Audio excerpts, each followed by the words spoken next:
Good afternoon, everyone. This is Dr. Jonathan Ellerby, and it's another live 12 at 12. It's 12 o'clock here in Colorado, and I don't know where you're watching this or when you're going to watch this, but the 12 at 12 is a daily deep dive into a topic that is about finding wellness, spiritual growth, and balance in times of great change and uncertainty. And today we are going to talk about the topic of safety, psychological safety. It's actually one of my favorite topics.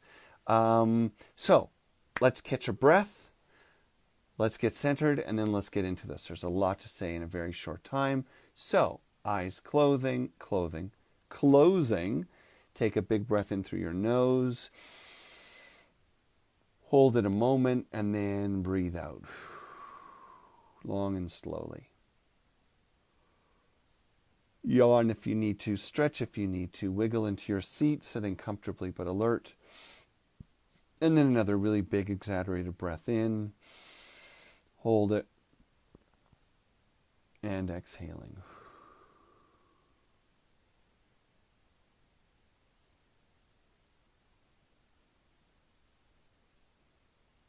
And then paying more and more attention to the growing feeling of calm and quiet, a greater sense of stillness.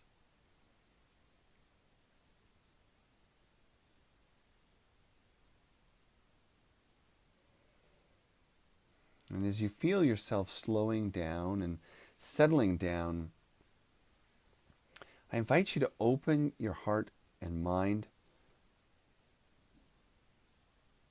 just to consider a new way of being or how you are in relationship to where you get stuck, how you can lead,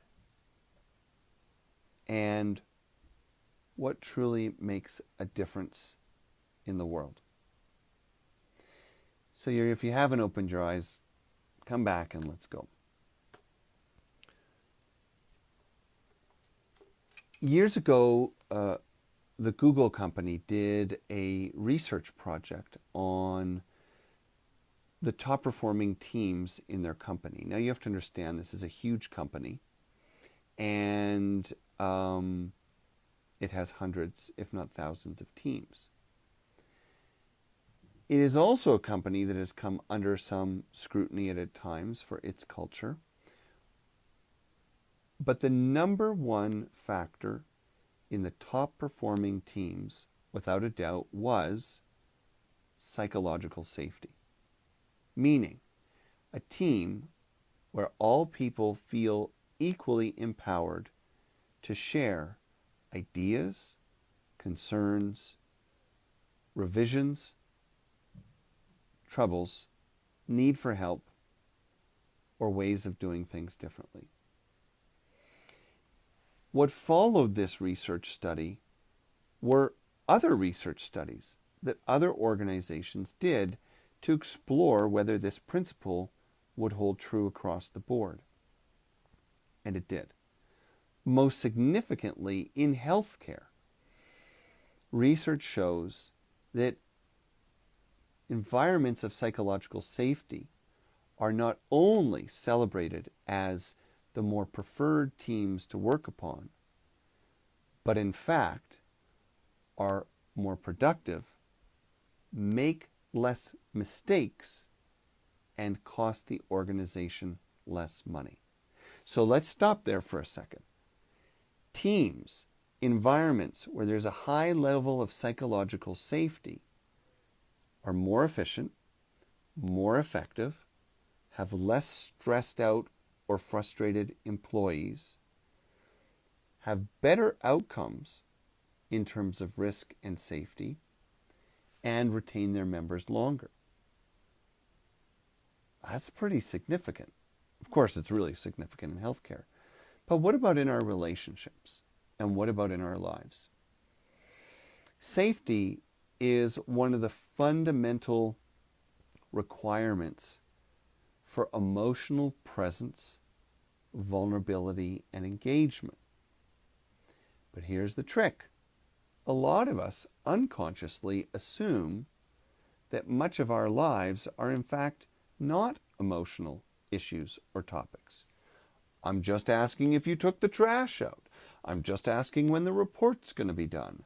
I'm just pointing out that you've been late every day for a week, right? There's all kinds of things that we talk about with family, friends, and at work every day that we have been conditioned to treat as unemotional or non-emotional issues.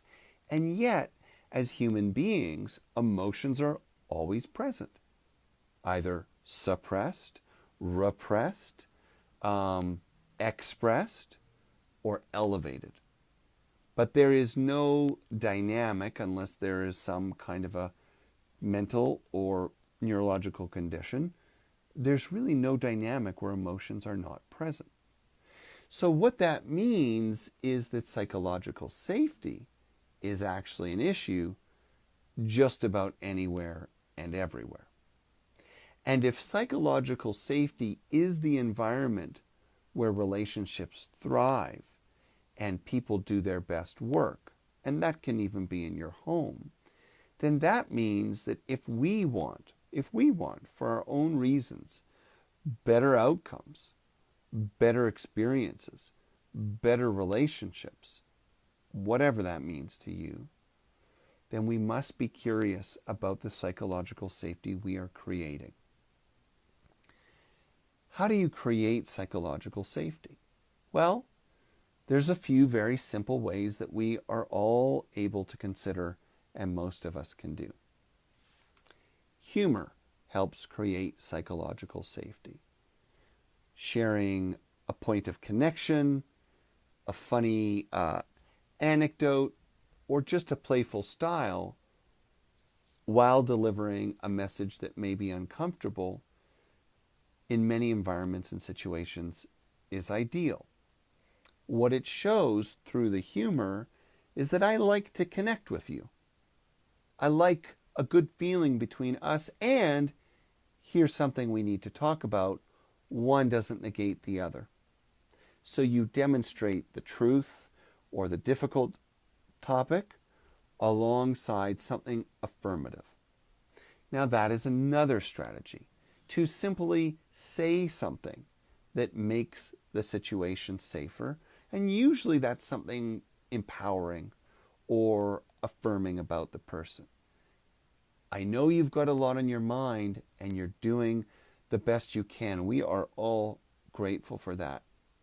I also want to bring to your attention, and there's something I need to share with you. Those are usually red flag words, right? But the combination of, I know you're new here. I know you're just learning. I know you haven't done this before. You are important to me. I appreciate how much you've done. Whatever that is, again, establishing connection. We're in this together, and then you add the truth to it.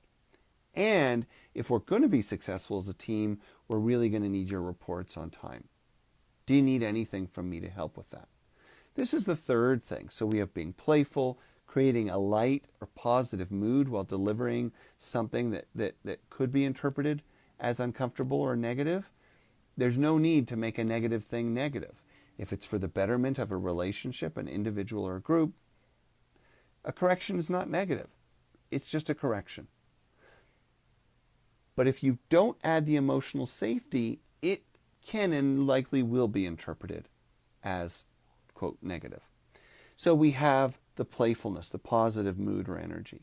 We have the affirmation of the individual or the relationship. We also have asking questions. I wonder if you might try this, or have you ever tried this? Or even better, here's what I would like you to do. Do you have any questions? Do you need help doing that? Right? So whatever the example is in terms of what helps, it's always about partnership. I'm going to tell you what I need, but I'm also going to affirm that we're still in the same team. Being vulnerable is another great way to build emotional safety. So share your own vulnerability, share your own concerns. And sometimes just directly verbalizing your own need for safety, if the issue is less about making someone else safe, but more about your own feeling of safety, that can also be a solution as well. Which is to say something like, you know, guys, the last time, or, you know, people or friends or whatever group expression you have, you know, the last time we talked about this, things got pretty intense. And I want to share with you, I left feeling very uncomfortable. I know it's an important topic, but I want to find ways we can talk about it so people don't feel shut down, because I realized coming back to the group, I didn't feel like talking at all. And if I'm feeling like that, maybe someone else does. What do you think about that? Or what's going on for you? Or, depending on the environment, if it's family, friends, you can be more personal and use some of the nonviolent communication tools. You know, when you said this, what I felt was, and you can add, and it reminded me of how I used to feel when I was at home, the way my dad would respond to things. And I'm sorry, because I had a hard time hearing what you were saying. The way that was delivered, I really checked out, or I really responded from somewhere else. Again, even though the second set of examples are about creating safety for yourself, ultimately it's about verbalizing your need for safety, exposing a lack of safety, and taking ownership around where those issues may lie. Well, there is a lot more to say on this very important topic, but we're out of time. And if you can make use of just some of these basic principles and pay more attention to psychological safety in your relationships, I guarantee you will see some fantastic outcomes in the future. In the end, the most important thing that I could share from a spiritual perspective is that if we keep our life and identity in a primary relationship with Spirit, then the only relationship that we are in is with Spirit. And others are merely expressions of that relationship. Therefore, we are careful never to replace the safety a human can give us with the safety that our centeredness and identity in Spirit can assure us every day, moment to moment. That's easier said than done. But there's enough to work on here. So thank you everyone for joining me. I hope this was helpful. I do love you all, and I look forward to seeing you soon. Bye.